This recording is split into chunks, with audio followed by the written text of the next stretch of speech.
Salam əziz şagirdlər, hər birinizi xoş gördük kanalımda. Biz sizinlə bu günləri 2-ci sinif dərsliyimizin 2-ci hissəsində olan bölmə mövzusunu işləyəcəyik. Bundan öncəki videolarımda mən vurmanın izahını çəkmişdim, dərslik tapşırıqlarımızı işləmişdik və indi bölmə mövzusundayıq. Bölmə əsas odur ki, vurma cədvəlini bilən uşaq bölməni asanlıqla işləyə bilir. Çünki bölmə elə vurmanın tərsidir. İstənilən bir ədədi nəyəsə vururuqsa, onu tapmaq üçün bölmə ilə yoxlayırıq. Açar sözlərimizdə bölmə əməlimizin adıdır. Bölünən, bölən qismət. Necə ki, vuruğun komponentləri, vurma əməlinin komponentlərində vuruq hasil edib. Həmçinin də bölmə əməlinin öz komponentləri var. Gəlin araşdırma müzakirə hissəsi ilə başlayaq. Burada bizə deyir ki, uşaqlar əkmək üçün bağçaya 24 gül gətirdilər. Hər cərgəyə 6 gül əkdilər. Deməli, uşaqlar cəmi 24 dənə güldür. Necə ki, vurma əməlində kiçik rəqəmləri vurub böyük ədəd alırdıq. Burada da böyük ədədi parçalara ayırmaqla kiçik ədəd alacaq. Necə? 24 dənə güldür. Və bu 24 dənə gül nə oldu?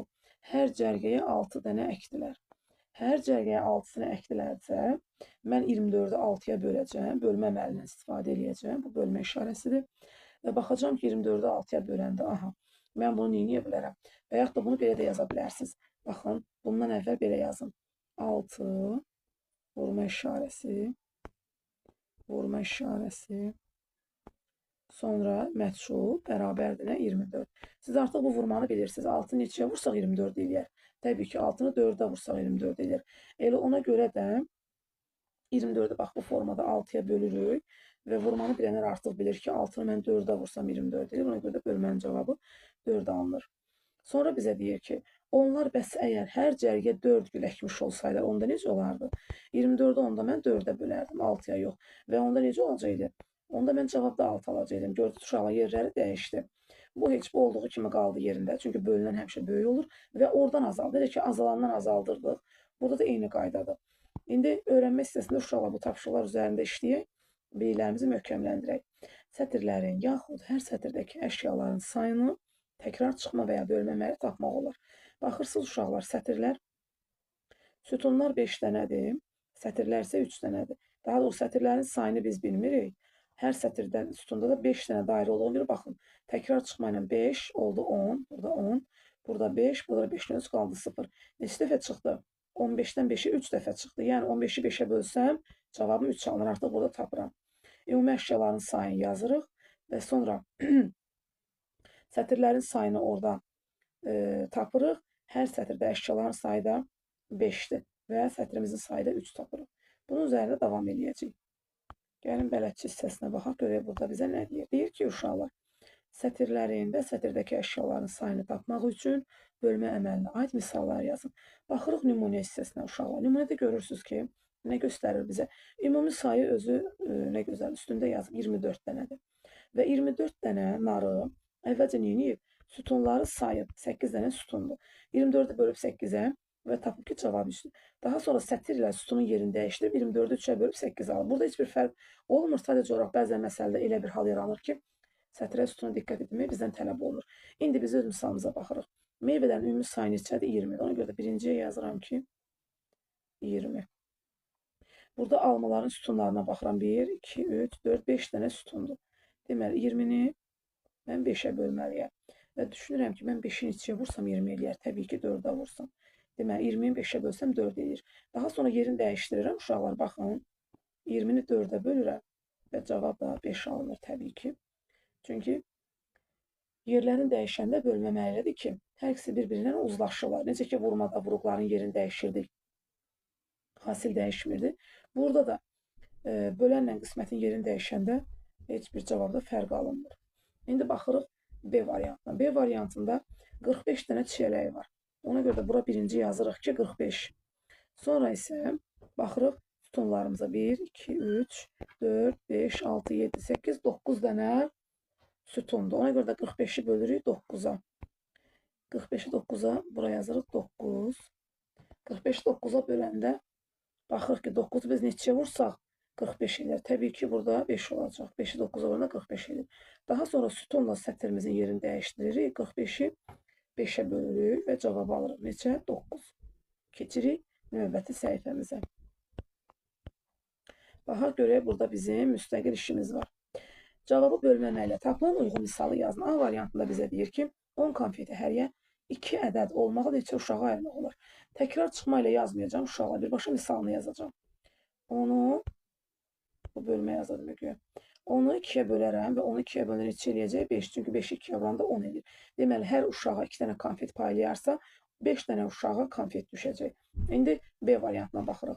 15 fındığı 5 sincab arasında bərabər bölsək, hər sincaba neçə fındıq düşər? 15-i 5-ə bölməliyik.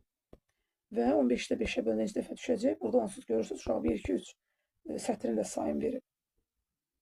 Mən bilirəm ki, 5-i mən 3-ə vuranda 15 eləyib. İndi uşaqlar, burada çox vacib olan bir qayda var. Bölmə əməlinin xüsusiyyətidir. Sıfırdan fərqli olan istənilən bir ədədi özünə böləndə cavab 1 eləyir. Məsələn, vurma əməlində necə idi? 2-ni 1-ə vuranda 2 eləmirdi, 3-ü 1-ə vuranda 3 eləmirdi, özünə vuranda. Burada da eyni qaydadır. Ədədin özünü özünə böləndə mütləq şəkildə 1 alınır. 5-i 5-ə bölsək 1 eləyər, 10-u 10-a bölsək 1 eləyər, 100-ü 100-ə bölsək 1 eləyər. Amma ədədi 1-ə böldükdə ədədin özü alınır. 5-i 5-ə böləndə gördünüz 1 alındı, özünə böldüm 1 alındı. Amma ədədi 1-ə böləndə mütləq şəkildə qayıdır elə özü alınır. Amma 0 elədir ki, uşaqlar, ədədi ya 0-a bölmək olmur, həmçinin vurmaq da olmurdu. Biz bunu mən izahını vermişdim. 0-ı 5-ə də bölə bilmərəm, 5-də 0-a bölə bilmərəm. İstənilən bir ədədi 0-a bölməyə ya da həmin ədədi 0-a bölməyə ehtiyac yox. Çünki cavab onsuz da 0 alınacaq. Keçək indi, yəqin ki, bu tapşırıqlar üzərində işləyəcəyik sizlə. Təsvirlərdən istifadə etməklə bölmə əməlinə aid misallar yazın. Deməli, biz baxacaq ki, bizdə cəmi neçə dənə dairə var. Cəmi dairələrimizin sayı 6-dır. Ona görə də buraya yazacaq 6. Və sütunlarımız 3 dənədir. 6-nı 3-ə böləcəm, 2 alacam. Daha sonra 6 olduğu kimi təbii ki, qalacaq yerində. Mən sətirlə sütunumun yerini dəyişəcəm. Yəni 6-nı 2-yə böləcəm, alacam 3. Eyni olacaq. Növbəti dairələri sayıram. Deməli, 4, 4, 4. Burada 12 dənə dairə var. 12-ni əvvəlcə sütunlara bölürəm, yəni 3-ə bölürəm. 12-ni 3-ə böləndə alıram 4. Daha sonra isə 12-ni sütunlarının sətrin yerini dəyişib 4-ə bölüb 3 alıram. 3 alıram. Sonra bura baxıram. Burada var 5, 10 dənə dairəmiz var. Onu bölürəm sütunlarımın sayına, yəni 5-ə və alıram 2-ni. Daha sonra yerlərini dəyişdirirəm. Onu da 2-yə bölürəm, 5 alıram. İndi bura baxıram. Gəlin sayaq. 2, 4, 6, 8, 10, 2, 3, 4 dənə. Deməli, burada cəmi 40 dənə bizim dairəmiz var. Və bizim sütunumuz 10 dənədir. 40-ı 10-a bölürəm, 4 alıram. Sonra isə yerini dəyişirəm. 40-ı 4-ə bölürəm, 10 alıram. Növbəti misala baxalım. Cəmi 3 dənə nə var burada? Dairə var. 3-ü 1-ə böləndə təbii ki, 3 eləyir. Bunu bildik ki, ədədi 1-ə böləndə ədədin özü alınır. Və yaxud da yerini dəyişirəm indi. 3-ü 3-ə bölürəm. 3-ü də 3-ə böləndə ədədi özünə böləndə cavab 1 alınır. Növbəti dairələrə baxırıq. Burada neçə dairə var? Deməli, 1, 2, 3, 4, 5 dənə 20. Deməli, 20 dənə dairəmiz var bizim cəmi. Və bu 20 dənə dairəni mən bölsəm əgər 5 dənə sütuna, təbii ki, 4 qalacaq. Və yaxud da mən bu 20 dənə dairəni 4-ə bölsəm, cavab da 5 olacaq. Keçəm növbəti dairələrə. Burada neçədir? Deməli, 15 dənə dairəmiz var və 15 dənə dairəni 5 sütuna böləndə cavab 3 alır. Və yaxud da 15 dənə dairəni 3 dənə sətrə böləndə 5 dənə sütun alınır. Eyni olur. İndi bura baxırıq. Burada neçədir? 2, 4, 6, 8, 9. Burada 27 dənə nə var? Dairə var. Və bu 27-ni 9-a böləndə cavabı təbii ki 3 alıram. Və yaxud da yerini dəyişib sətr sütunu dəyişsəm, 27-ni 3-ə bölsəm, cavab neçə alınacaq? 9. İndi uşaqlar, baxırıq burada, qisməti tapın deyir bizə. Qisməti tapın deyir. Deməli, 18-i 2-yə bölünür neçə eləyəcək? 9. 8-i 4-ə böləndə 2. 0-ı 2-yə böləndə təbii ki 0. 24 4-ə böləndə 6. 18-i 3-ə böləndə 6. Ədədin özünü özünə böləndə 1.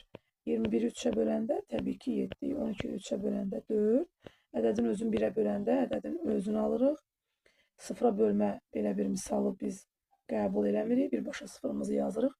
36-nı 4-ə bölürük. Təbii ki 9. Ədədi 1-ə bölürük. Ədədin özü alınır. 9-u ədədi özünə böləndə 1 alınır. Təbii ki bu da 1 alınır. Keçək məsələlərimizə. Mağazada 18 kiloqram pomidor var idi. Bu pomidorları 2 yeşiyə kütləsinə görə bərabər yığdılar. Hər yeşikdə neçə kiloqram oldu? Gəlin uşaqlar, biz burada şərt quraq sizlə. Burada özümüz üçün yer açaq ki, məsələnin ikisinə görə də. Deməli, yazıq bura var idi. var idi. 18 kg. Pomidor da yaza bilərsiniz. Mən yazmıram. 18 kg yazıram. Yazırıq. Yığdılar. Yığdılar. 2 yeşiyə.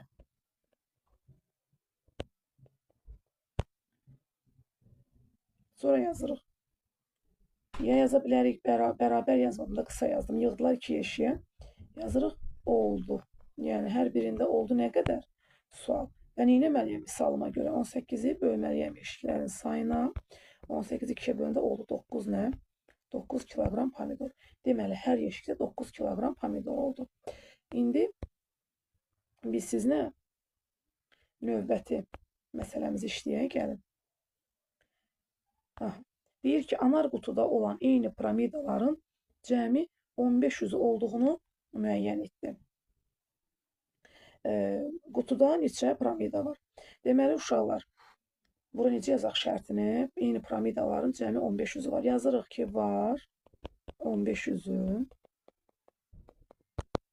Sonra yazırıq. Var sual, yəni neçə piramida yaza bilərik. Biz uşaqlar bilirik ki, piramidanın 500-ü var. Ona görə də neynəməliyik? 15-i 5-ə bölməliyik ki, yəni 15 dənə üzü, 5 dənə üzü. Çünki bir piramidanın 500-ü var. Və cavab da olur neçə? 3 dənə nə? Piramida. 1500-ü 500-ə böləndə 3 piramida. Deməli, qutuda cəmi neçə piramida var imiş? 3 dənə piramida var imiş. Belə uşaqlar. Bunun ardınca mən inşallah iş dəftərinin izahını paylaşacağım. Sizə yararlı olarsa keçid eləyib iş dəftərinin izahına baxa bilərsiniz. Hələlik.